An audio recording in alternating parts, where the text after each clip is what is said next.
Gabriel अमोर्थ एक प्रसिद्ध Italian पादरी थे। यह घटना 1929 की है, जब अमोर्थ को रोम के बाहरी इलाके में एक पुराने चर्च में एक भूत भगाने के लिए बुलाया गया था। उस रात जब अमोर्थ चर्च पहुंचे तो वहां का वातावरण बेहद भारी और अजीब था। चर्च के अंदर एक युवती, जिसका नाम क्लारा था, अस्वाभाविक रूप से व्यवहार कर रही थी।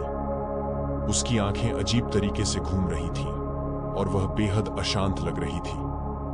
क्लारा के परिवार का कहना था कि वह कई महीनों से इस तरह की अजीब हरकतें कर रही थी और उनके जीवन में हर रोज कोई न कोई अनहोनी घटना घट रही थी।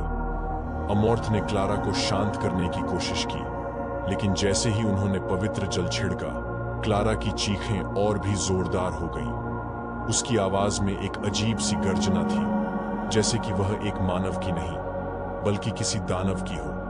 अमोर्थ ने तुरंत अपने साथ लाए हुए धार्मिक औजारों को निकाला और प्रार्थना करना शुरू किया।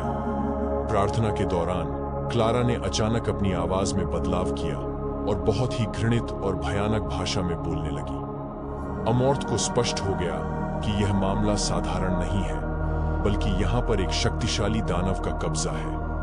उन्होंने अपनी प्रार्थना की गति और तीव्रता को बढ़ा दिया और पवित्र क्रॉस को क्लारा के सामने रखा। जैसे ही पवित्र क्रॉस क्लारा के सामने आया, वह बुरी तरह से कांपने लगी। उसकी चीखें इतनी भयानक थीं कि पूरा चर्च गूंज उठा।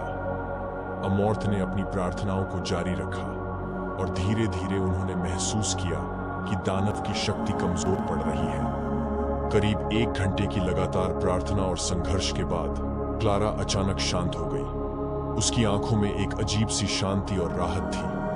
अमोर्थ ने महसूस किया कि दानव ने उसे छोड़ दिया है। उस रात गैब्रियल अमोर्थ ने न केवल एक युवती को दानव के चंगुल से मुक्त किया, बल्कि यह भी साबित किया